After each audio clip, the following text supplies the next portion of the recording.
Hola, ¿cómo están amigos y amigas del Geronto Javier?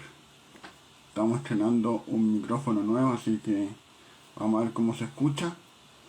El día de hoy tenemos una gran invitada, Paulina Vergara, que nos va a estar acompañando.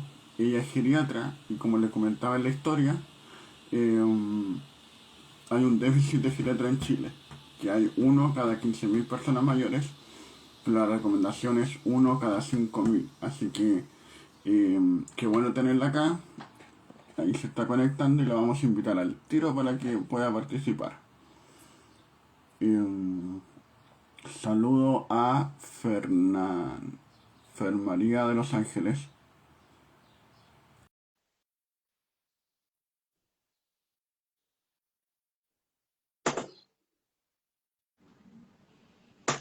Hola Paulina, ¿cómo estás? Bienvenida. Hola Javier, muchas gracias por la invitación. Qué bueno, ¿cómo estás? Muy bien, aquí con todo el espíritu navideño. Qué bueno, ¿cómo lo vas a hacer la fiesta? Así para conversar un poquito.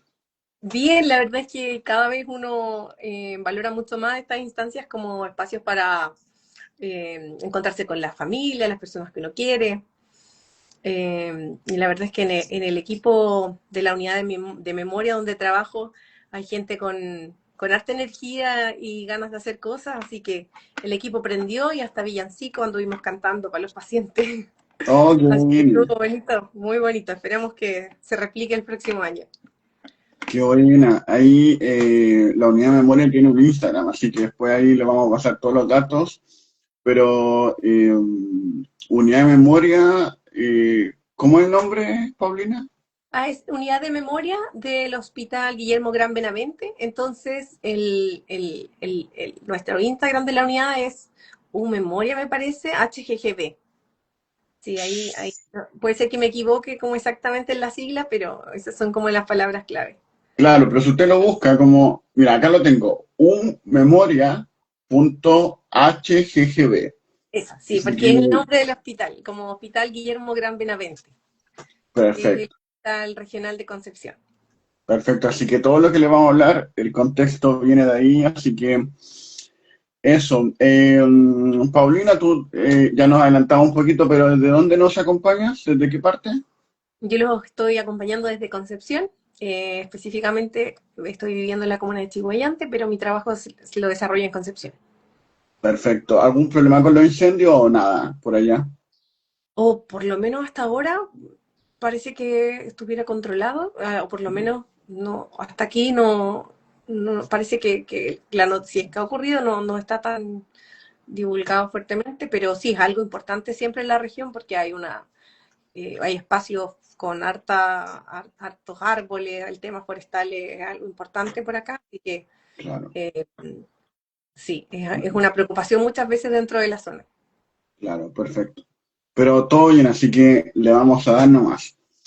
Saludamos a Fer María, que nos está acompañando. Buenas tardes. Ahí si tú también ves algún saludo, yo nombro a alguien, interrúmpeme nomás, Paulina, ahí para que sea bien dinámico.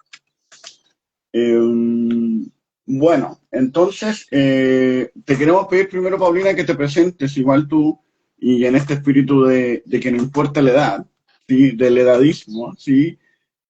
También que digas tu edad y todo el tiempo que llevas trabajando y todo esto, ¿sí? Por favor. Sí, claro, claro. Bueno, mi nombre es Paulina Vergara, yo soy geriatra, estudié geriatría en la Universidad de Santiago de Chile y estoy trabajando acá en Concepción desde el año 2020 y actualmente estoy trabajando en la unidad de memoria del Hospital Regional y también tengo unas horas apoyando como referente clínico el programa Persona Mayor en el Servicio de Salud Concepción también. Bueno, y además he tenido la posibilidad en este último tiempo de completar una experiencia de formación en el extranjero, que es un fellowship, que es una pasantía más prolongada, que apoya la especialización de los profesionales. En mi caso, mi tema de interés y el fellowship que tomé se llama Salud Cerebral y Equidad y es del Global Brain Health Institute y que tiene sede en Estados Unidos, en San Francisco, y también tiene sede en Trinity College en Dublín, Irlanda. Yo tomé la última opción. Buenísimo. Fue una experiencia muy, muy enriquecedora, muy, muy bonita. Y también a veces como que en la distancia uno valora muchísimo más su país y la verdad es que yo fui con una actitud muy de vengo a aprender aquí de todos y me sorprendí de lo bien posicionado que está Chile, que el mundo mira a Chile en políticas públicas y el Mira, mundo mira a Chile en políticas en relación a, por ejemplo, enfermedades cerebrales como demencia y accidente cerebrovascular. Siempre uno puede ser crítico, ¿verdad?, de su sistema, absolutamente perfectible, pero afortunadamente tenemos una línea de trabajo como continuidad de cuidados en los diferentes niveles, atención primaria, secundaria, terciaria, y hay recursos asociados a los planes, en este caso el tema que me convoca, el Plan Nacional de Demencia, se asocia a recursos, tenemos el GES 85, que ha facilitado que se haya podido avanzar mucho más en cuanto a coberturas diagnósticas y tratamiento, que en países como en Irlanda u otros países en Europa. La verdad es que no he tenido la posibilidad de trabajar tan eficientemente de manera amplia, con una gran cobertura nacional como lo está logrando Chile. Así que terminábamos siendo ahí los alumnos Mateos. Y, qué fue muy bueno, sorprendido, así que volví mucho más chilena. qué bueno, qué bueno. Igual es bonita esa experiencia. ¿Y cuánto tiempo estuviste ahí en Irlanda, Paulina? El fellow fue de un año, de agosto del 2024 a agosto del 2025. Así que una experiencia bien bonita. Este fellow, por si a alguien le pueda llamar la atención, se postulan no solamente médicos, todos los profesionales relacionados a la salud cerebral con perfiles de liderazgo y que tengan proyectos que quisieran implementar en su zona. Entonces, en este fellow tenemos posibilidad de encontrarnos con profesionales de distintas partes del mundo. A nivel de Dublín quedamos seleccionados 16 profesionales y en Estados Unidos alrededor de 15 profesionales, en total son 30, 31. Tiene una convocatoria que es alta, como que por lo menos el año que yo postulé, postularon alrededor de 300 personas. Wow. Eh, sí, y es bien, bien apetecido porque además de todo lo que te permite aprender, te permite acceder a una cartera de contactos grandísima y de mucha colaboración para proyectos futuros. Yo soy clínica, como carrera de investigadora es algo absolutamente incipiente, estoy aprendiendo en este tiempo y he podido conectar con personas con mucha experiencia, muy generosos, muy virtuosos y que han permitido grandes avances en sus países. Como que no podría dejar de mencionar a la doctora Andrés Lachevsky, que ella es neuróloga en nuestro país, que tiene un trabajo de largo tiempo apoyando el desarrollo de las políticas públicas para mejorar la atención de los pacientes con demencia y es clínica y además ha implementado investigación. Ella trabajó también en la formación de la primera unidad de memoria del país, que está en el Hospital del Mm, Salvador. Eh, entonces, claro, conectar con personas que han tenido un desarrollo tan grande también te enseña a trabajar de manera sinérgica, conectando ahora no solamente trabajar con recursos locales, sino que el haber participado del fellow también nos prepara para postular a proyectos, nos enseñan desde, por supuesto, temas médicos, pero también ética, economía de la salud, metodología de la investigación, por mencionar algunas. Y también tenemos entrenamiento para poder generar más habilidades de liderazgo. Así ujú. que es sumamente enriquecedor. Cuando te digo compañeros de distintas profesiones, o sea, puedo compartirte que tuve colegas que además no tiene el rango de edad límite. Entonces eso me encanta porque no es Mm, así. Hay algunos fellows que tienen límite de edad, pero este no. Tenía compañeros que estaban peri 65 años, una carrera profesional mm, larga y que querían darle un cambio, así como el próximo año se jubilaban y querían darle un cambio a su vida desde sus proyectos profesionales y por eso postularon al fellowship.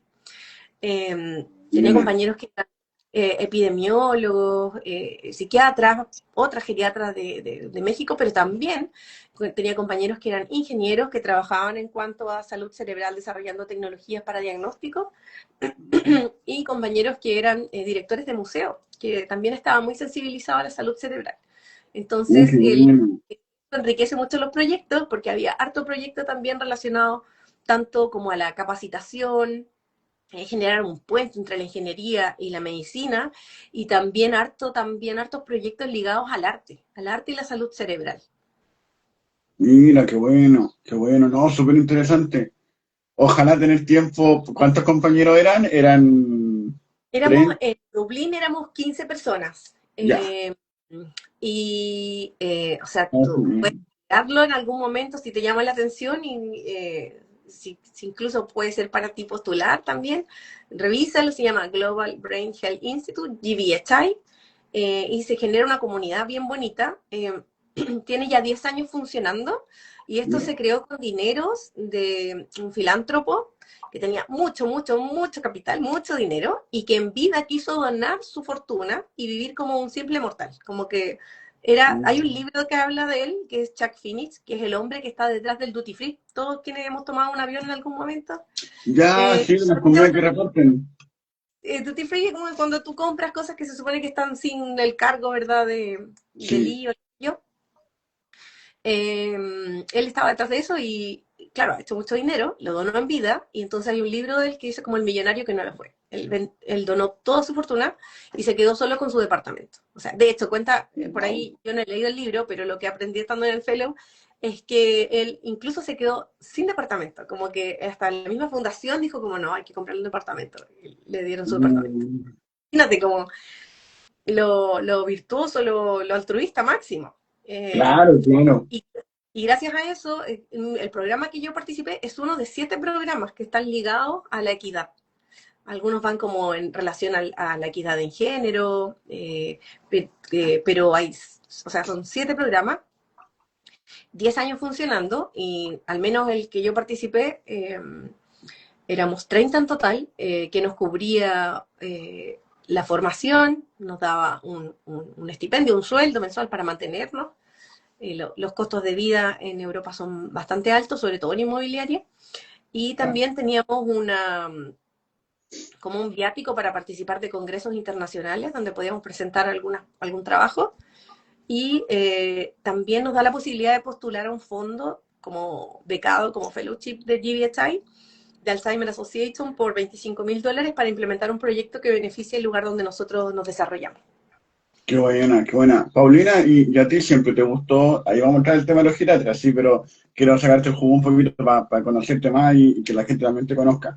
¿Tú siempre quisiste como enfocarte en las personas mayores? Porque entendamos que la medicina igual tiene varias ramas, entonces, ¿cómo nació como este amor por esta área? Súper buena pregunta. Bueno, yo estudié medicina porque lo tenía súper claro desde los 7 años. No sé, a donde probablemente tuve muy buenas experiencias con mis pediatras, porque en mi familia no había médico, o como un familiar muy lejano, que no, ni siquiera me relacioné mucho. Pero, claro, me gustaba mucho la medicina, y cuando entré a estudiar medicina, la verdad es que cuando estaba en sexto año, me recuerdo estar rotando en una pasada que se llama medicina interna, y un profe me dice como, oye, Pauli, ¿no te tinca tomar medicina interna? Y yo, la verdad es que le dije, profe, así como en mucha confianza, dije, la verdad es que me gusta ver personas mayores, pero no me gusta lo que le hacemos. Así como que no sé si hay otra manera, Mm, no es la mejor lo que hacemos por ello.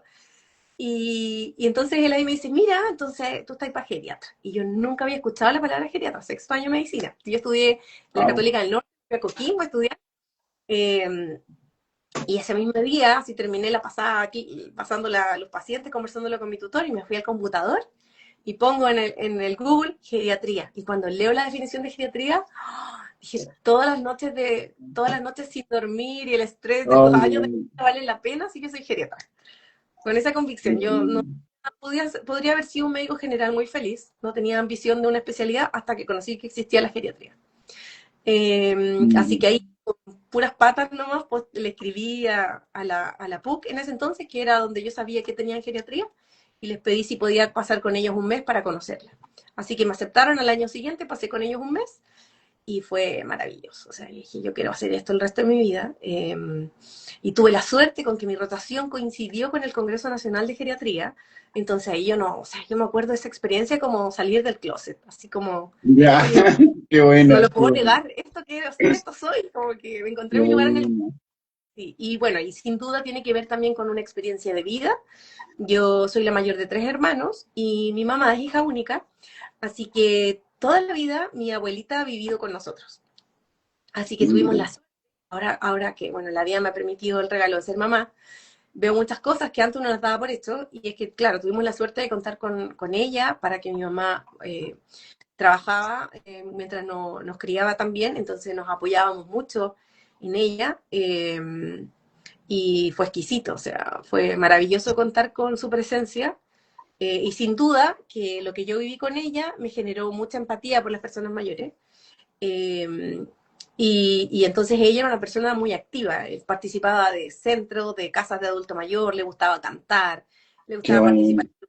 en la iglesia, entonces yo le acompañaba a todas esas cosas y lo pasaba chancho, y de hecho, cuando postulé a geriatría, me enteré, hay un proceso que es súper es súper estresante, como que en realidad la carrera de medicina es muy gratificante, pero se generan muchas instancias de como competitividad. Entonces, cuando tú entras es difícil y después cuando egresas de medicina y quieres entrar en la especialidad, existe algo que se llamado Viva Voz y que te rankean a nivel nacional con todos los médicos que egresan el mismo año que tú y según tus notas, tus trabajos de investigación, tus horas de lo que sea, un montón de cosas que te van dando puntaje, te rankean a nivel nacional y según ese ranking tú podrías postular eventualmente a la carrera, a la subespecialización, o bien, Oh, si no lo tienes claro, puedas optar a algo que se llama EDF, que es en el fondo como los médicos que se van a prestar un servicio a la comunidad por un tiempo que puede ser de 3 a 6 años y después ellos de nuevo los posicionan en un ranking para elegir la especialidad. Entonces, me recuerdo que haber sentido mucha adrenalina de haber hecho todo el proceso para habilitarte, porque tú antes tienes que decir, ya, yo quiero estudiar esta especialidad, y te va a habilitar a las universidades que tienen esta especialización y te hacen entrevistas, los encargados de los programas, y tú vas ahí con todo tu corazón a dar tu speech y de por qué crees que eres buen candidato, y luego además tienes que cumplir con estar en el ranking lo suficientemente alto para poder tomar la beca. Así wow, que, claro, afortunadamente pude acceder a ello y cuando volví a la casa fui a celebrar con mi abuelita y con sus amigas qué y nos bueno. dimos una cosita rica y celebrando con todo su club de amigas, fue muy bonito. Lo pasé tan bien que al día siguiente perdí el avión y me iba a San Pedro de Atacama. Claro, Así que mira, bueno, mira. Son cosas que pasan. Y si te das cuenta, es algo chico en versus todo lo que has pasado y todo eso. Eso es un detalle, sí. Oye, Paulina, y eso que tú decías que nunca la había escuchado o que tal vez infiero por tus palabras de que tal vez como poquitas escuelas que sacan geriatras, pueden ser comunes las razones por qué hay tan pocos geriatras, porque claro, haciendo como este nexo de cuánto hay, cuántos se necesitan, 15.000 versus 5.000, harta la diferencia. ¿Sí? Entonces, ¿por qué crees que pasa esto que no hay más gente que tal vez se interese por el área o que logre sacar medicina y después la geriatría otro año más? ¿Cuál crees tú que es la razón?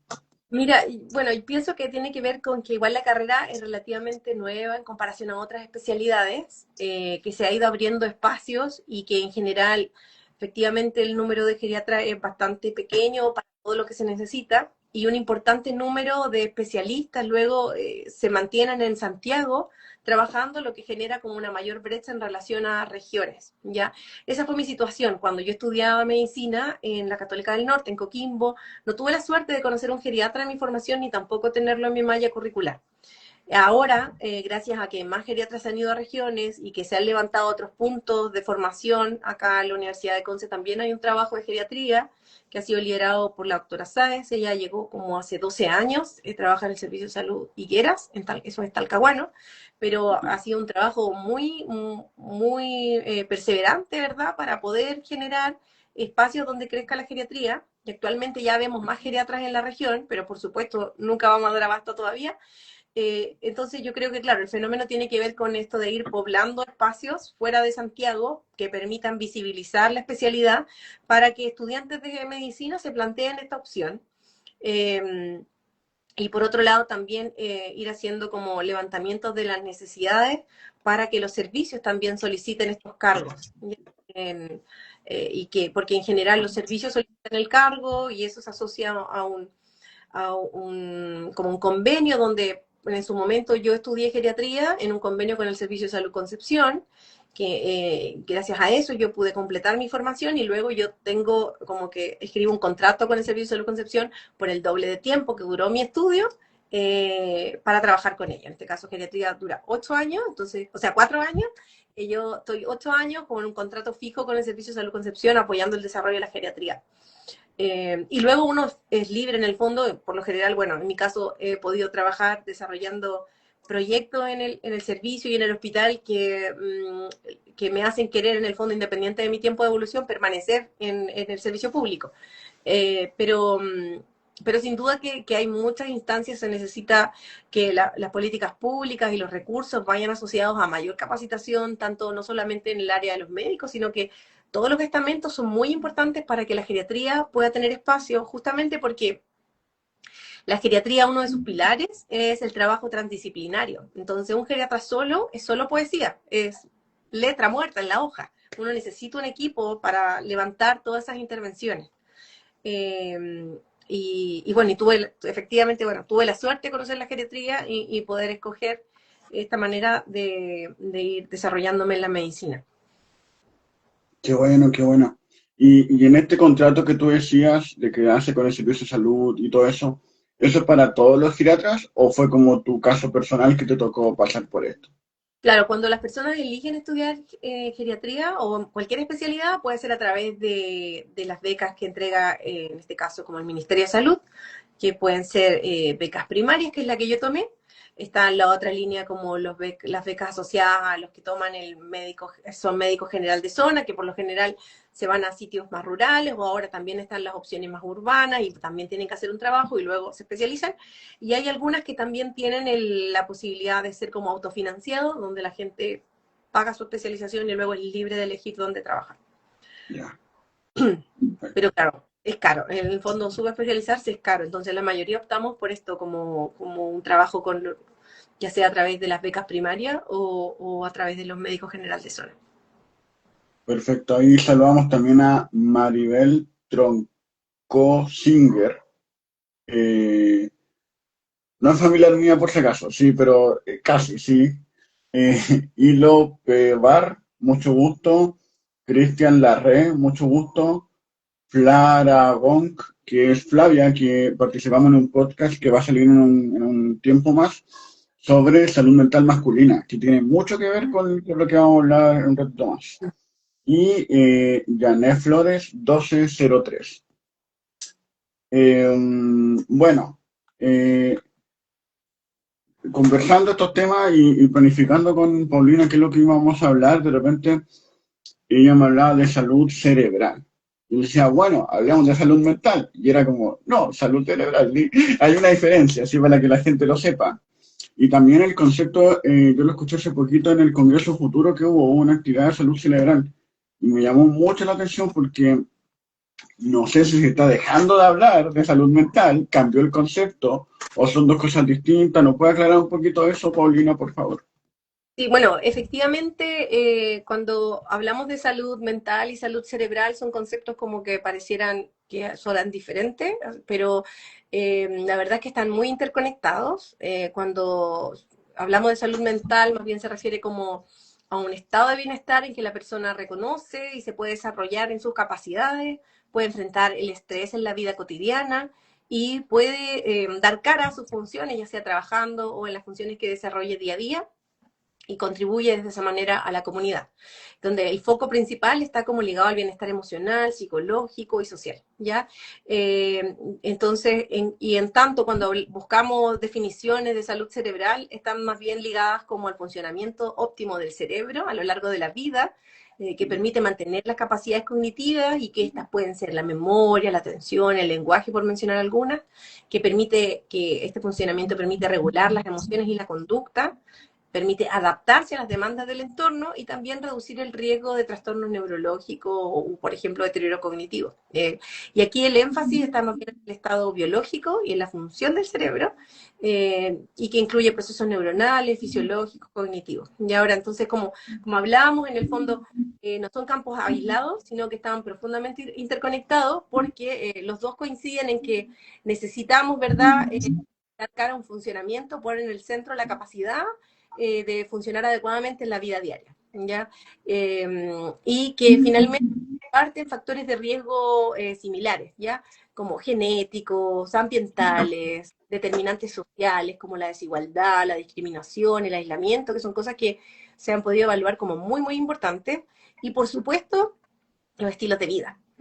Entonces, actividad física y que a la larga también tienen en común mecanismos biológicos como que tienen que ver con procesos de inflamación, alteraciones de neurotransmisores, estrés crónico, ¿ya?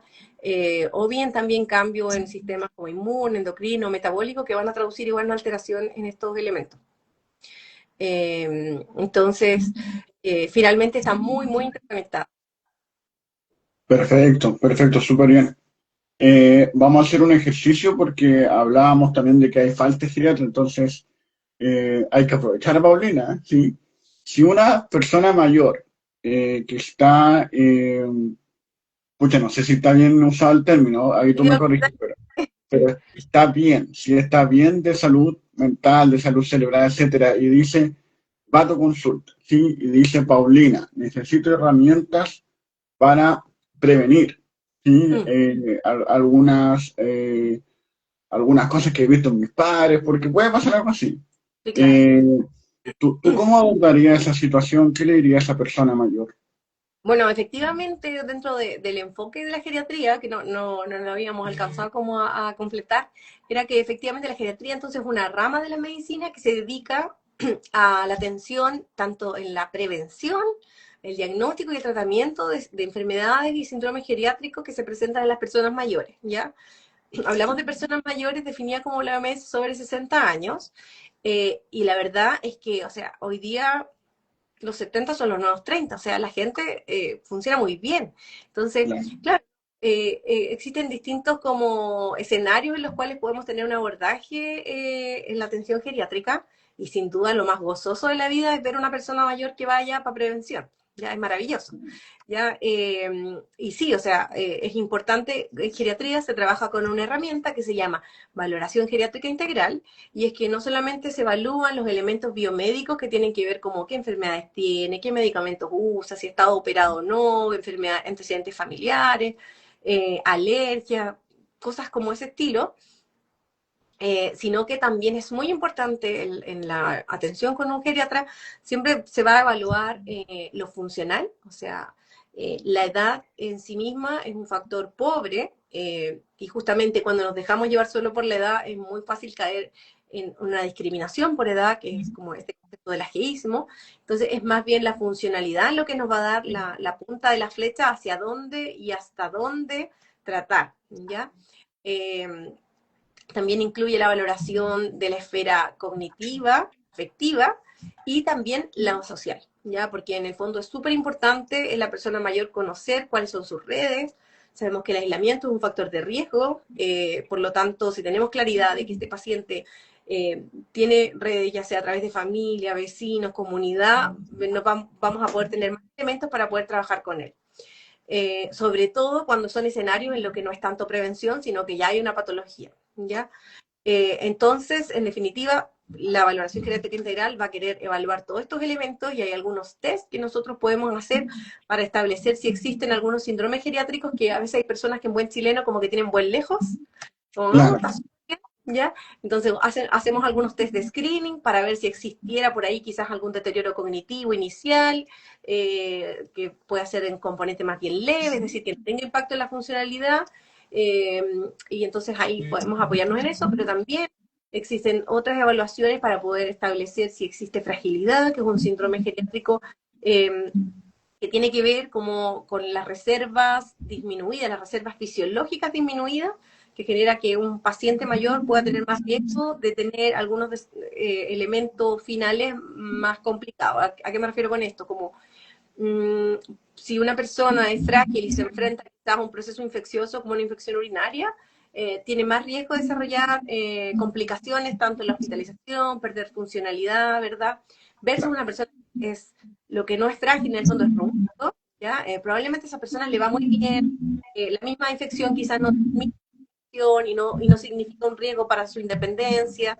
¿ya? Entonces, importante. Y otro elemento que se evalúa siempre es si existe fármaco, ¿verdad? Porque cuando un paciente tiene polifarmacia, más de 5 fármacos, se va incrementando el riesgo de efectos adversos, interacciones, sobre todo como la tentación, cuando uno va a la farmacia y está la góndola, como, ay, no quiere llevar esto, entonces, como que en geriatría, menos es más. Evitar como autodefinir, yo quiero tomar este medicamento, o copiarle el medicamento a la amiga, porque la idea en geriatría siempre es un traje y evitar, ¿verdad?, la polifarmacia inapropiada. Perfecto, perfecto, súper bien. De repente, y lo conversamos la otra vez con Jorge, me parece, o con otras personas, hay ciertas soluciones, ¿sí? No desde la medicina tradicional, sino que desde las tradiciones, el cucurucho en el oído y todas esas cosas que uno dice así como, pucha, ¿cómo le digo a la persona que no lo haga si le da resultados? Sí, igual ahí existe como una contradicción porque no está bien hacerlo porque pueden haber daños, pero ¿cómo hacerle entender a la persona que tal vez algunos procedimientos pueden ser muy riesgosos? eh, pero ellos ven el resultado, entonces igual es complejo. No sé si tú tocaba ver algo así cuando haces como estas evaluaciones. Puede ser que en nuestras evaluaciones vemos el uso como de medicina natural. No, pero es natural, así Ya, que esto pasa mucho. Entonces, claro, en la entrevista uno siempre pregunta, además de los fármacos, como otros medicamentos que use de libre compra, sin receta o infusiones, ¿ya? Eh, claro, es importante como no caer en el y ser respetuoso de la historia, los significados que tiene ciertas actividades, o, bueno, no me ha tocado en lo personal, pero sabemos que igual existe población eh, indígena, ¿verdad? O que se con, con algún pueblo originario. Entonces, hay que ser bien respetuoso de las cosas. Desde la formación, claro, existen muchas veces instancias como infusiones, ¿verdad? Que bien, no porque sean naturales, algún impacto con los por mencionar algunos, la hierba de San Juan, que se mucho, mucho eh, reclame, por así decirlo, claro, para cognitivos, queja de memoria, usan psicofármacos, que sea para tratar depresión, ansiedad, problemas de sueño. No es adecuado combinarlo porque puede exacerbar el efecto del fármaco y generar reacciones complejas, ¿ya?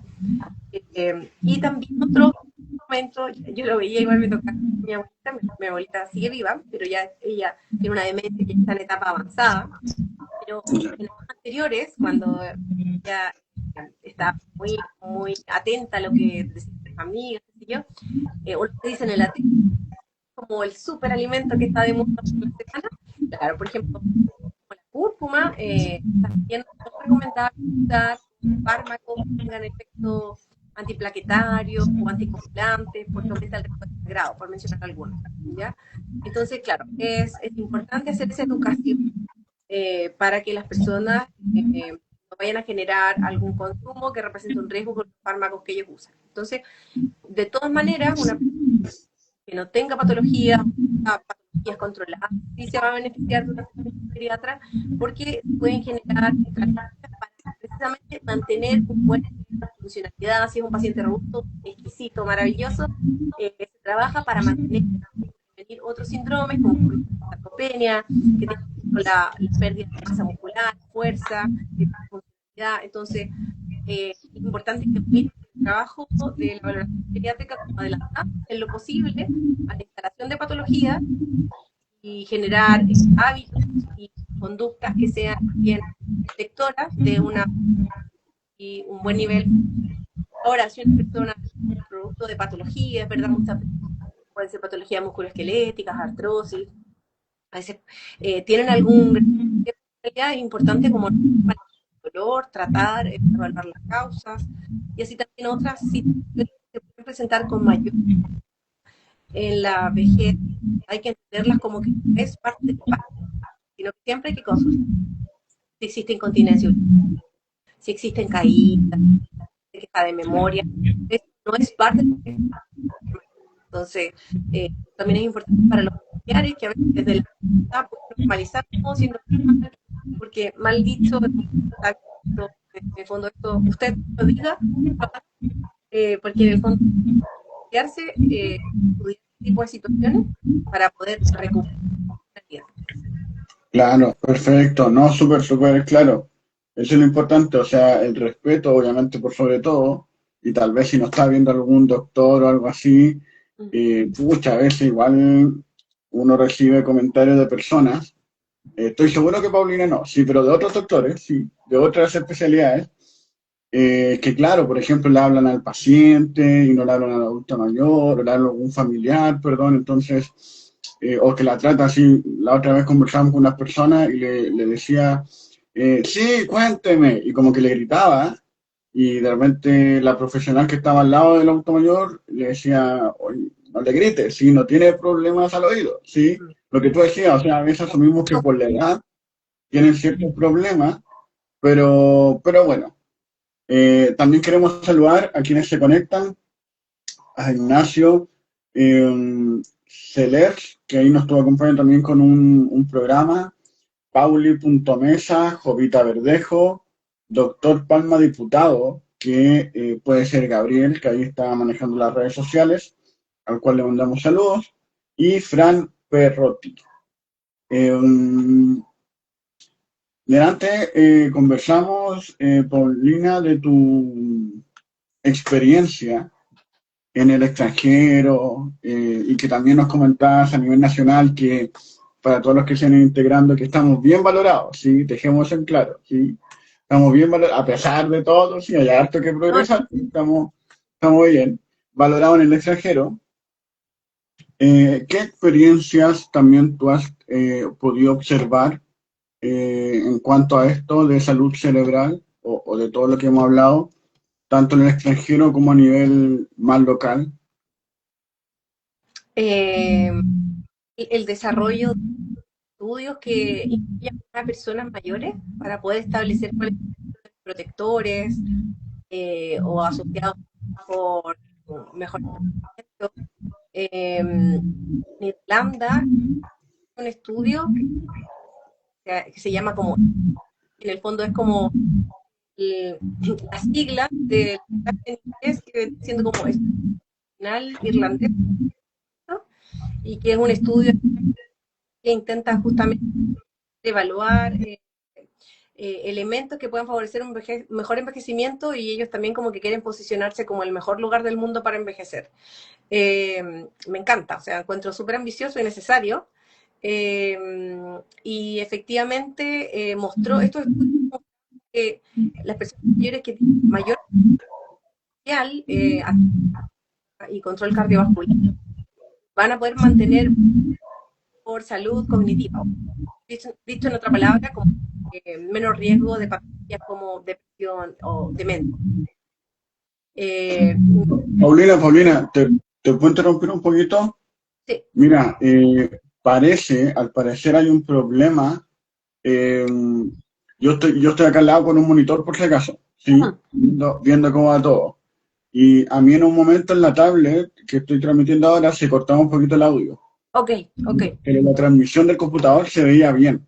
Entonces al Ah, parecer debe ser el internet, ya. pero también nos reportó Fer María de Los Ángeles, nos dice se entrecorta el audio de Paulina. Mm, No sé si será problema mío o no, tal vez mm. puede ser el internet, por si acaso. Ignacio también dice que se le corta el audio, entonces, o puede ser nuestro internet, o puede Claro. ser tal vez tu internet, o Puedo algún intentar teléfono. conectarme como con el internet, ¿verdad? Con el wifi.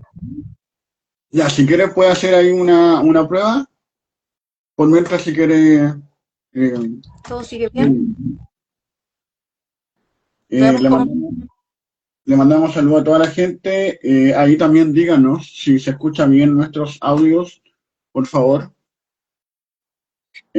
Paulina, ¿por qué quisiste? No, no, no, no. Todo de nuevo. Broma, broma, broma. Le mandamos un saludo a Valentina Jofre, que se acaba de conectar, que va a ser, ahí vamos a hacer algo en conjunto desde enero en adelante. Súper. Eh, Fer María nos escucha, Ignacio nos escucha, avísenos por favor para ver si el problema era de nosotros. Eh, Pero bueno, mira, si quieres abordemos eso desde lo que estaba hablando, desde las siglas. Me acuerdo que algo estabas diciendo ahí, de las siglas. Bueno, me preguntaba si experiencia del FELU había conocido como algún desarrollo en relación como a calidad de vida o envejecimiento. Claro, yo te contaba de que es como la sigla de las palabras que se traducen como el estudio sobre el envejecimiento, donde este es un estudio representativo de Irlanda, que pretende como hacer el mejor lugar para envejecer.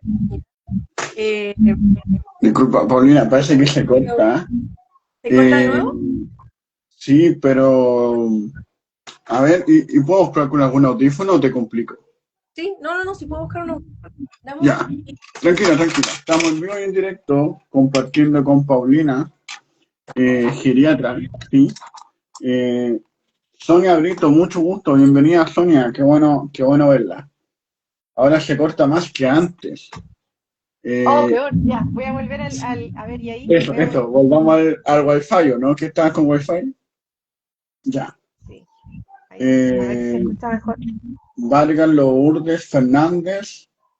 eh, Tenemos que asegurar que Paulina se escuche bien. Si hay, estamos hablando de falta de geriatra, si está, por lo menos que se escuche. Sí, queremos aprovecharla. A ver, vamos. Vamos, Ah, Paulina, vamos. ya, claro, entonces hablábamos de eso, de como la importancia de incluir mayores estudios que incluyan la población mayor y poder identificar qué elementos puedan mejorar la calidad del envejecimiento. Em, Y bueno, y con respecto como a lo que hablábamos inicialmente, que tenía que ver como con la salud cerebral, ¿verdad? Como si viniera una persona a la consulta y me dijera, oiga, yo quiero disminuir el riesgo de tener demencia porque mi familia, mis papás tuvieron demencia y yo ahora tengo, no sé, 65 y estoy preocupado porque se me olvidan las cosas. En el fondo, siempre la queja de memoria hay que estudiarla, pero no toda queja de memoria termina siendo demencia. En el fondo hay otros elementos que pueden tener que ver más bien con la atención, en procesos como pacientes que pueden tener trastorno ansioso, depresión, puede eso altera la atención y por lo tanto es difícil poder memorizar algo si no lo prestamos suficiente atención para luego almacenarlo. Y en definitiva, lo que sabemos hoy en día, que es importante para disminuir el riesgo de desarrollar demencia u otros deterioros neurocognitivos, existe un estudio que es de Lancet, que se publicó en 2024 y que habla justamente de que hay una proporción importante de demencias que podrían disminuir o evitarse si disminuimos factores de riesgo que tienen que ver mucho con estilos de vida y también patologías crónicas, ¿ya? Eh, Según esto, se habla de que hasta el 45% de los casos podría prevenirse si nosotros mantenemos a raya esto. Entonces, dentro de estos elementos está la baja educación temprana, por lo tanto, si tenemos preocupación por no contraer a futuro demencia, estar estudiando siempre, incluso ahora últimos estudios han hablado de la importancia de aprender más idiomas, que también es protector, así que descargar Duolingo parece una buena opción. Sí. Y la pérdida de la audición también se genera con mayor riesgo, por lo tanto, si notamos que estamos perdiendo la audición, hay que intervenirlo tempranamente.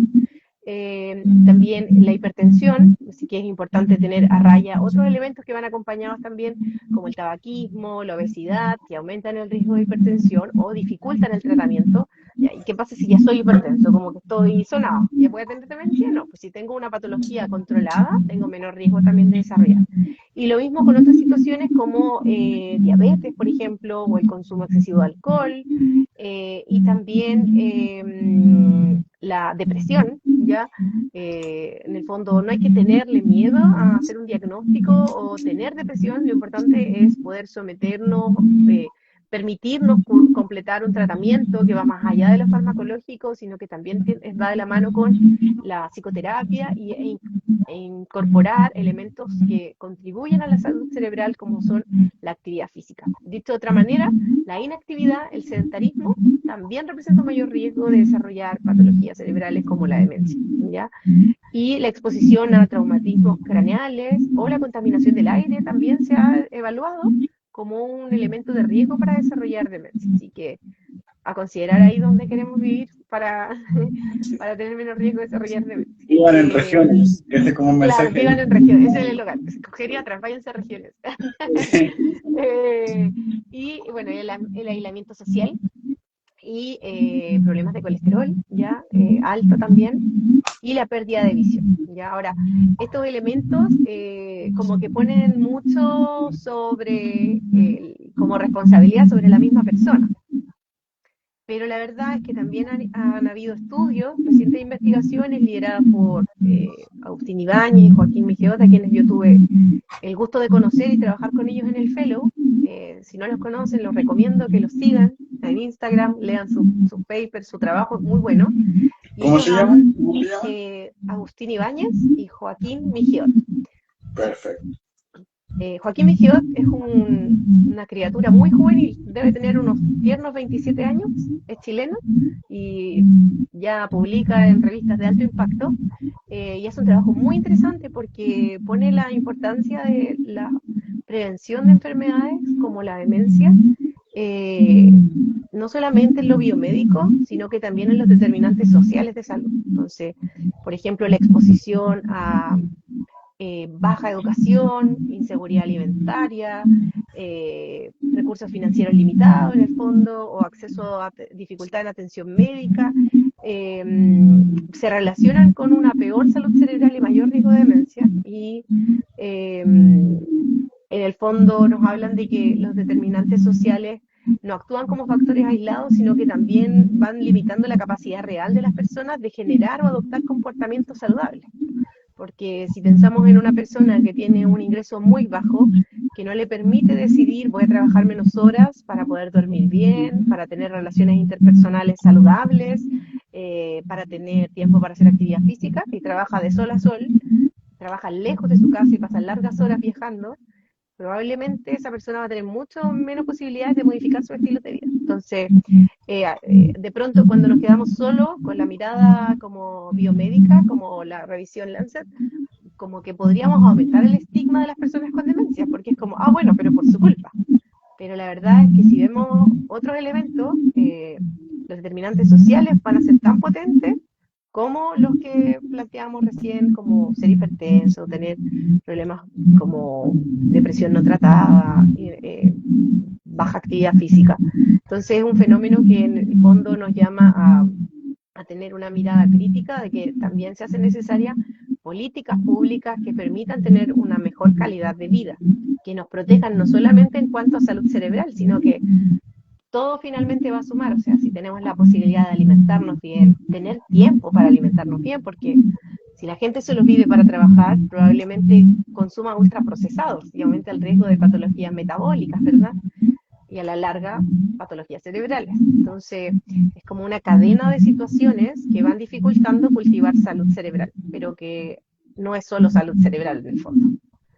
Entonces, claro, el mensaje es como lo que esté dentro de nuestras manos, poder tomar decisiones pensando en la vejez que quiero cultivar. O sea, la vejez no empieza a los 65 años, a los 60 años. La vejez empieza desde las decisiones cotidianas que tenemos en la adultez, ¿ya? O sea, se habla de la sarcopenia como la pérdida de masa muscular, funcionalidad, que en el fondo el secreto de la eterna juventud está más que nada en la masa muscular. Y la empezamos a perder a los 30 años.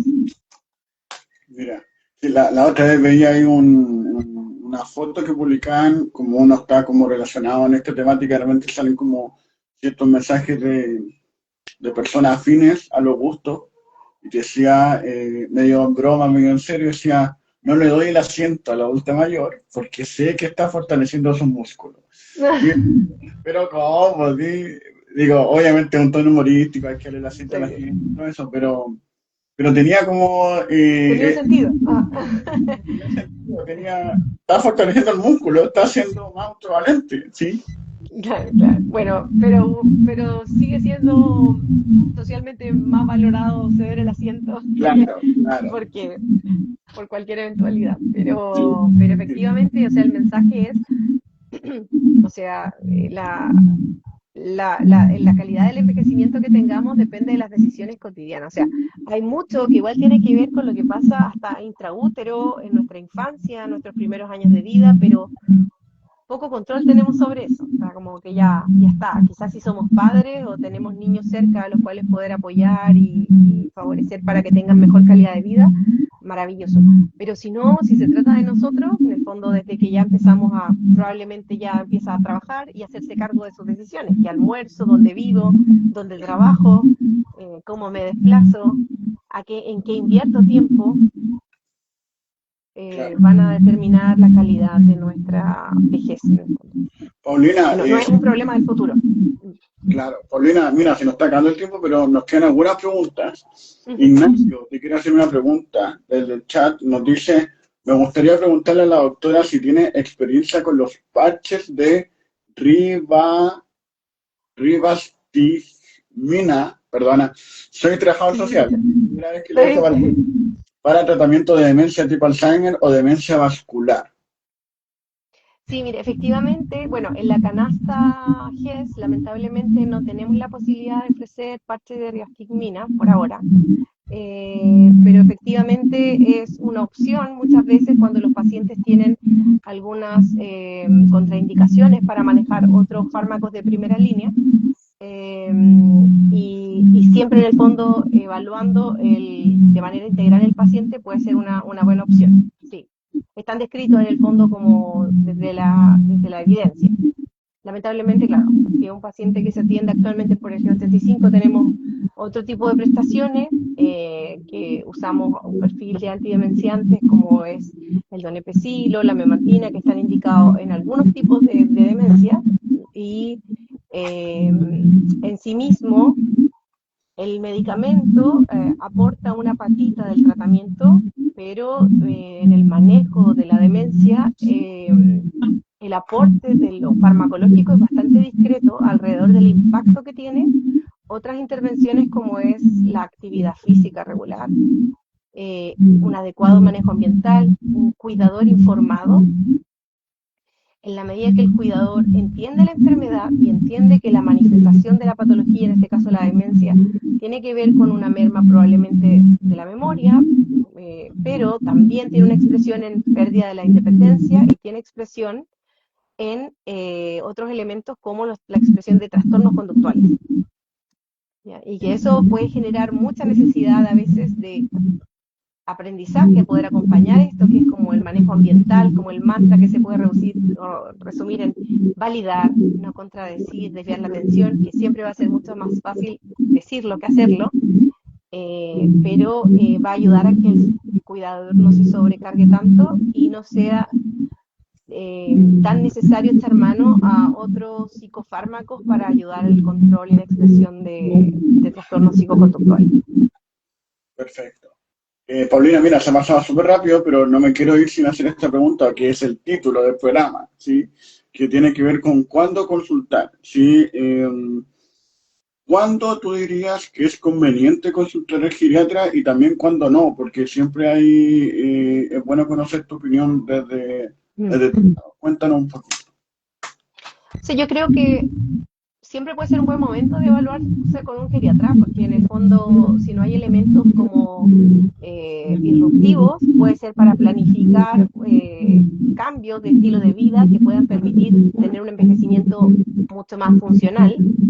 Pero si se trata como de alguna queja asociada a la consulta en general, el geriatra es una persona que está muy sensibilizada con evaluar el síndrome de caídas, ya que en el fondo no hay que normalizar las caídas, hay que evaluar muchas veces el entorno, si hay alguna patología en el paciente que se asocia, a veces puede haber algo cardiológico detrás o incluso un trastorno cognitivo que se expresa en caídas también, porque caminar es una acción muy multitarea. En el fondo vamos caminando, hablando, comiendo, qué sé yo, desviando obstáculos. Entonces, claro, puede ser una actividad que pueda generar dificultad en los pacientes con deterioro cognitivo, puede ser una expresión muy temprana, o puede ser manifestación de otro tipo de patologías como parkinsonismo a evaluar en el fondo. También situaciones en pacientes que tengan multimorbilidad con una gran carga de fármacos. También es adecuado poder hacer una evaluación y ver si existen riesgos de interacción. Pacientes que tengan incontinencia urinaria o que tengan también trastorno de marcha o queja de memoria, se van a beneficiar también de una evaluación por geriatra para poder hacer un abordaje integral. Creo que eso podría mencionar. Y otra quizás es como, si vemos que el paciente muchas veces podemos ver personas mayores que viven solas y ahí es más difícil a veces que los hijos se den cuenta si es que algo está cambiando.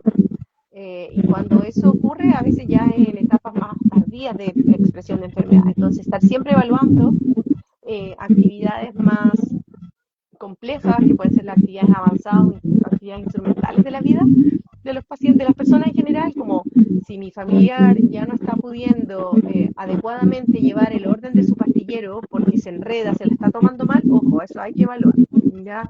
Si mi familiar, exacto, si mi familiar ya no está siendo capaz de salir solo porque se desorienta, eso hay que evaluarlo. O sea, cualquier merma en su independencia para vivir solo hay que evaluarlo, no hay que normalizarlo como parte del envejecimiento. Si tiene dificultad para mantener el aseo de su casa como antes lo hacía, ya no está logrando llevar a cabo cocinar como siempre lo había hecho.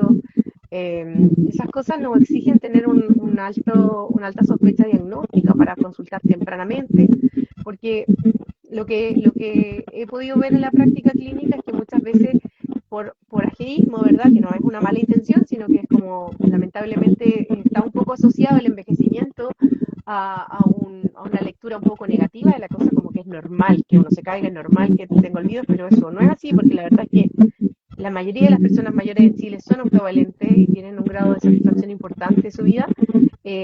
Sin embargo, si estas cosas ocurren, hay que consultarles tempranamente.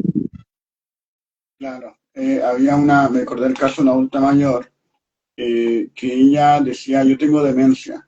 Yo no la había conectado en Zoom, hacía clase y todo eso. Y yo decía, pero esta señora no tiene demencia, esta señora está aprendiendo cosas nuevas, así no se le está olvidando. Entonces me decía, pero ¿sabes lo que yo hago, Javier? Porque éramos en Zoom, era tiempo de pandemia y todos se presentaban. ¿Qué es lo que yo hago? Tengo una libretita al lado que no se veía en cámara y anotaba los nombres. Entonces yo decía, oh, esta señora en una clase, en 5 segundos, solucionó algo que tal vez gente se cuestiona toda la vida. Entonces me gustó mucho eso porque era lo que tú dices, la funcionalidad. O sea, ella vio una carencia que estaba perdiendo memoria y no sé cómo decirlo, pero como que La problematizó y se hizo cargo. claro, Claro, o sea, mira, ahí me gustaría comentar un concepto, que hay un concepto que es la queja subjetiva de memoria. O sea, la gente que dice, yo tengo problemas con mi memoria. Antiguamente se consideraba como un signo súper benigno. No, si tiene conciencia de falla, ya, eso no es demencia. Pero la verdad es que se ha visto que hay que hacerle seguimiento por lo menos una vez al año porque podrían evolucionar a deterioro cognitivo, ya en primera instancia leve, ¿ya? Y efectivamente, las personas que tienen una alta reserva cognitiva, es decir, que tienen muchos años de escolaridad, que tienen trabajos que son sumamente desafiantes, pueden tener, por lo tanto, como una posibilidad de enmascarar, pueden estar cursando a lo mejor con deterioro cognitivo, pero dan cara por más tiempo. Entonces, eh, siempre hay que evaluarlo. Incluso en este caso, igual ahí la recomendación sería una evaluación para poder hacerle un seguimiento. No toda queja de memoria es deterioro cognitivo, a veces puede ser problemas de atención, del ánimo, ansiedad, que pueden generar esto también, o medicamentos. Medicamentos que pueden ser buenos para una cosa, pero que echan a perder lo cognitivo, como fármacos que tienen un efecto anticolinérgico, como por mencionar algunos, los relajantes musculares, los medicamentos para dormir, estos pueden generar también una merma cognitiva. Entonces, como que el consejo es ese, como ni siquiera la queja subjetiva de memoria hay que normalizarla, hay que atenderla. perfecto, súper bien. Mira, Ignacio te decía, súper, muchas gracias. Mandamos un saludo a la Titi 706, Nutrición 60 y más, muchas gracias. Siempre queda la duda en demencia. ¿Cuándo geriatra y cuándo neurólogo? Ah, buena pregunta. Mira, la verdad es que yo creo que lo que tenga disponible. En el fondo, entendiendo que a veces el recurso especialista puede ser escaso. Eh, Ahora, como tengo el sesgo de mi especialidad en el fondo, yo creo que, o sea, si se puede dar un trabajo en equipo, va a ser siempre enriquecedor, pero en general el geriatra ve más allá de la enfermedad, sino que ve la persona, el impacto en su independencia y lo social, que yo creo, afortunadamente veo que cada vez más neurólogos se han ido como geriatrizando en sus atenciones y en sus indicaciones, y lo veo con mucha alegría. Eh, por lo tanto, yo diría que si tiene el recurso disponible, geriatra, si tiene el recurso disponible, neurólogo, creo que por los dos lados va a ser muy bien recibido para el paciente en el fondo. Pero claro, como que la geriatría lo que pregona mucho es el trabajo del paciente integral y tiene muy en consideración también el rol del cuidador y la educación. Perfecto, mira, se nos va acabando el tiempo, pero he saludado a Pamela Cañones, Jorge Arauz. ¿Hay algún aspecto volitivo, voluntariamente decir, dejar de hacer en la instalación de una demencia? Bueno, siempre a veces es como algo desafiante establecer diagnósticos de demencia cuando tenemos la duda de un proceso como de la esfera afectiva, si hay un trastorno del ánimo importante, un duelo reciente, donde es importante poder apoyar al paciente en esta sintomatología para reevaluar lo cognitivo en un segundo tiempo cuando el tema afectivo ya esté más compensado, porque o si no, se pueden solapar y por supuesto el rendimiento de una persona con depresión que va a tener un tema ahí como volitivo más afectado va a estar muy por debajo. Perfecto. Tututún. Valentina dice, importante saber que no todas las demencias tienen afectación en memoria, pueden tener otros desafíos en función ejecutiva, atención, lenguaje, etc. Absolutamente, sí. De hecho, hablamos de síndrome demencial para decir cuando un paciente tiene una merma cognitiva, que se asocia a una merma funcional, y que no se explica mejor por una patología psiquiátrica ni un cuadro de delirio, que es un cuadro confusional agudo. Esa es como la canasta grande, síndrome demencial. Y luego la etiología, la causa más frecuente es el Alzheimer, donde la principal manifestación puede ser queja de memoria, pero efectivamente hay otros cuadros, como por ejemplo la demencia frontotemporal, ¿verdad? Que puede tener también expresión en otras fallas que tienen que ver con lo conductual principalmente. También hay otras situaciones como las demencias cuerpos de Lewy, que hay una afectación motora asociada también a una merma cognitiva y que puede existir también presencia de alucinaciones, como tips que nos van orientando a cuál puede ser la etiología. Pero claro, es importante señalar que es como un gran paraguas la demencia, donde la principal causa es el Alzheimer y la gente está mucho más sensibilizada a la queja de memoria, pero también hay otras situaciones, incluso hay presentaciones atípicas del Alzheimer que pueden manifestarse con problemas visoespaciales, que las personas como que no son capaces de integrar todos los estímulos a la vez y se pierden solamente en lugares que podrían previamente conocer y no tienen necesariamente problemas de memoria. Y hay otras manifestaciones que son netamente conductuales, o también están otras que son las fases progresivas primarias, en las que existe un importante compromiso del lenguaje antes que otras funciones como la memoria. Y todos esos elementos se van a ir evaluando claramente en la evaluación neurocognitiva, en la entrevista. Súper claro, súper bien. Eh, yo creo que por cada demencia podríamos hacer un programa, estaríamos 5 hablando, pero simplemente por un tema de atención también, por un tema de hacerlo más amigable para las personas mayores y para toda la gente que quiera aprender. Ya estamos en la hora, ¿sí? Mira, quiero destacar un mensaje de Fer María de Los Ángeles, dice, gracias por tan valiosa charla, esperemos que le haya gustado. Muchas gracias. Que Paulina diga sus palabras, pero antes queremos decirle que a toda la gente que nos está viendo y que nos va a ver en la grabación, que nos apoyen siguiéndonos. ¿Sí? Por un lado, acá el Geronto Javier y por otro lado, Pauli.vergara, ahí que la puedan seguir. También dijimos lo del H. La unidad de memoria que pueden seguir, sí. Eso, perfecto. Y también van a estar como colaboradores en este video. Entonces, usted donde dice el Geronto Javier y los dos perfiles que siguen, bienvenido sea, síganlo, hagan preguntas y cualquier cosa me escriben por interno ahí yo les paso los datos. Paulina, un mensaje final para las personas mayores que nos están viendo, para los profesionales, para aquellos médicos que dicen, ¿estudiaré geriatría o no? ¿Qué les diría? Bueno, yo creo que es importante tener un espíritu inquieto, que te gusten las causas justas y estar dispuesto muchas veces a trabajar en alta gestión del cambio. Si todo eso dicen sí y además tienen una afinidad importante por colaborar en una mejor calidad de vida de las personas mayores, digo que sigan su vocación, absolutamente. Para todos los estamentos, en el fondo, se necesita un equipo que esté cada vez más informado, capacitado para poder ir educando y derribando mitos y ajeísmo. Y el mensaje para todos, incluyéndome en el fondo, es como hacernos cargo de la calidad de envejecimiento que queremos, depende de nuestras decisiones cotidianas hoy día. No es un problema del Javier del futuro, Paulina del futuro, es de hoy día.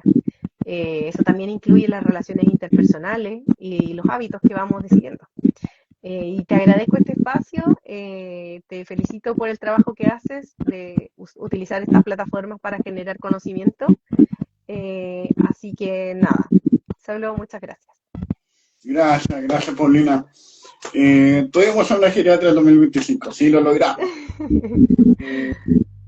Y no fue tan difícil encontrarlo en Instagram. Sí, en Instagram hay varios geriatras, le invitamos a buscar Sí, ahí. geriatría y gerontología también, que hacen un buen trabajo. Ahora, como decía Paulina también, en las regiones. Si algún geriatra ve esto, por favor que vayan a las regiones. ¿Sí?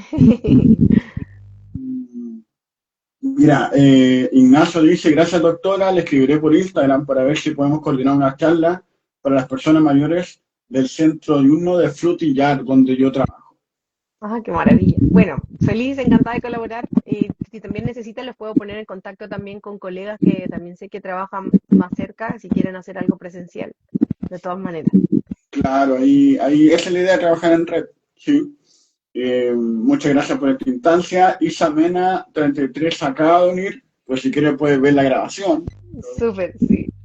Ahí también les recomiendo un trabajo que han hecho socios de la Sociedad de Geriatría, que se llama Opción Mayor y que igual les sirve porque si tienen dudas de algún servicio en relación a la atención de personas mayores, lo pueden encontrar en su página y hay de todo, desde médicos, profesionales de la salud o otro tipo de servicios como que puedan tener que ver como con adaptaciones en el hogar, como distintos elementos que pueden ir surgiendo, como que es una fuente bastante oficial para que puedan encontrar también recursos. Perfecto. Haciendo harto contenido en relación a eso, Marcos Píldora. Excelente charla, Doc. Mi área favorita es la cognición, así que fascinada. Valentina dice junto a personas mayores. Ignacio dice súper, muchas gracias. Ya no hemos pasado la hora, pero no sé si queda algún comentario final, Paulina, algo que decir o ya dijimos todo. No, solo dar las gracias y bueno, en el fondo como es importante eh, construir la calidad de envejecimiento que deseamos y aportar en cuanto a una sociedad que sea más empática y respetuosa por las personas mayores y con todo contra el ageísmo. Perfecto. Muchas gracias, Paulina. Obviamente agradecerte por aceptar la invitación, ¿sí? Imagino que estás con hartas cositas, así que felicitaciones por todo tu trabajo. Insisto, estaríamos conversando 10 horas con Paulina de su experiencia en el extranjero. Por razones obvias, vamos a terminarla acá.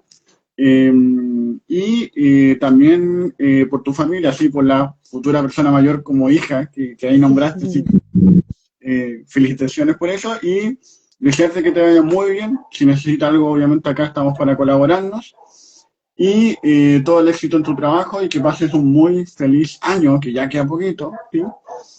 Y comentarles que el lunes, ahí aprovechando que se conectó el Matías, vamos a tener a Cucu Gamer, que es una adulta mayor que juega ¡Qué maravilla! Es increíble, tiene una cantidad de Genial. seguidores increíble. Y juega Me conecto. shooter, cosas que yo no manejo, ¿sí? ¡Qué buena!